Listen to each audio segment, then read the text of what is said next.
What is a shock? Acute circulatory failure with inadequate or inappropriately distributed tissue perfusion resulting in generalized hypoxia. How can a shock occur? Due to loss of circulatory volume, failure of heart as an effective pump, mechanical impediment to forward flow, and abnormalities of peripheral circulation. Can a shock occur with a normal blood pressure? Yes, What is the percentage of blood that should be lost to decrease the blood pressure? 10%. What are the things happen in tissue level when there is a shock? Inadequate tissue perfusion leads to increased anaerobic glycolysis, resulting lactic acidosis. It depresses the myocardium and decreases peripheral vascular responsiveness to catecholamines. If severe, it can cause coma. The shock can damage the tissues due to hypoxia and deficiency of nutrition. What kind of a shock occur when there is a reduced sympathetic tone? Neurogenic shock. To what type of shock does it belong? To distributive shock. What happens in a distributive shock? There is a maldistribution of blood flow due to increased capacity of the circulation by vasodilation. Any examples? Neurogenic shock, anaphylactic shock, septic shock, syncope, What is anaphylaxis? an acute life-threatening hypersensitivity reaction. What is the compound that causes vasodilation in anaphylaxis? Histamine, Have any idea about the treatment given to them? they are treated with epinephrine and antihistamine drugs. Can you tell me a drug that given to a patient with a septic shock? Antibiotics, Tell me a general term that we use instead of syncope. fainting, So, what is fainting? transient loss of consciousness due to inadequate cerebral perfusion. What type of a shock that we can see in tension pneumothorax? Obstructive shock, What are the other types of shock? hypovolemic shock, cardiogenic shock, What is cardiogenic shock? decrease in cardiac output caused by inadequate pumping action of heart as a result of myocardial abnormalities. How hypovolemic shock occurs? Hypovolemic shock occurs due to the diminished blood flow. It can be caused by hemorrhage, trauma, surgery, burn, vomiting, diarrhea, diuresis, diabetes insipidus, hyperglycemia, and excessive sweating.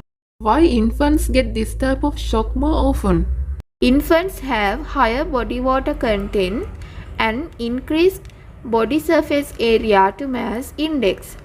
So, infants require proportionally great volumes of water than adults to maintain their fluid equilibrium. So, they are more susceptible to volume depletion, which can cause hypovolemic shock. Why that patients are present with cold, pale and clammy skin? The skin is cold and pale because of the cutaneous blood vessels are constricted, and the skin is clammy because of the setting due to sympathetic activation. What are the other features of a patient present with hypovolemic shock? Rapid tredis pulse, increased thirst, increased respiratory rate, restlessness, hypotension, What are the types of hypovolemic shock? hemorrhagic shock, traumatic shock, surgical shock, and burn shock. What are the changes occur in mean blood pressure and pulse pressure in hemorrhagic shock? In a moderate hemorrhage, pulse pressure drops but mean blood pressure is maintained at a normal level. In severe hemorrhage, blood pressure always falls. How heart rate change with the severity of the shock? With moderate hemorrhage, the patient is present with tachycardia. With more severe blood loss, tachycardia is replaced by bradycardia to stop further blood loss. With even greater blood loss, heart rate rises again. How kidneys contribute to compensate hemorrhagic shock? Afferent and efferent arterioles in the kidneys are constricted. Efferent arteriole is constricted to a greater degree, resulting low renal plasma flow. Reduced renal perfusion results in renal hypoxia. These changes are sensed by the juxtaglomerular apparatus and secretes renin. Eventually, it increases angiotensin II level Angiotensin II increases the aldosterone secretion, resulting sodium and water reabsorption, constrict the vessels, resulting high total peripheral resistance and increased thirst. By these mechanisms, blood volume will increase and blood pressure will come towards the normal level. Furthermore, erythropoietin secretion is increased in peritubular capillaries of kidneys, increases erythropoiesis and restore red blood cells mass in 4 to 8 weeks. What are other rapid compensatory mechanisms?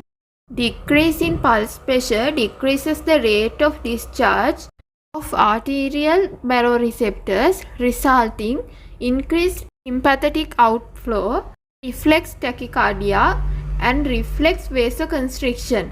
Generalized vasoconstriction increases the venous return to heart and helps to maintain the filling of the heart. Also, it shifts pooled blood into systemic circulation.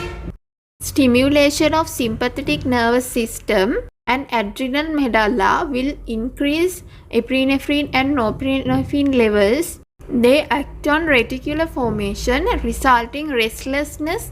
It increases muscular activity and respiratory rate, resulting increased venous return to heart. Due to decreased capillary pressure, fluid moves into capillaries from interstitium, increasing the circulatory volume. Stimulation of chemoreceptors also contribute to vasoconstriction and to increased respiratory rate. How does body compensate the loss of plasma proteins? Initially, the preformed albumin enters rapidly from extravascular stores. The rest of the plasma protein losses are replaced by hepatic synthesis over a period of 3 to 4 days. What is the ideal treatment when there is a significant blood loss? Blood transfusion. It is best to give if blood is not available at that moment. Plasma expanders like mannitol and dextran. Think that you don't have blood for an immediate transfusion or plasma expanders. So then what will you do next? Giving normal saline or any other electrolyte solution to prevent the development of hemorrhagic shock. Plasma expanders are better than normal saline in this condition because they will remain in the circulation for a longer duration than saline. What is the treatment for a burn shock? Fluid replacement with plasma. Why blood transfusion is necessary when the burn injuries are severe? Because in severe burns there may be hemolysis as well.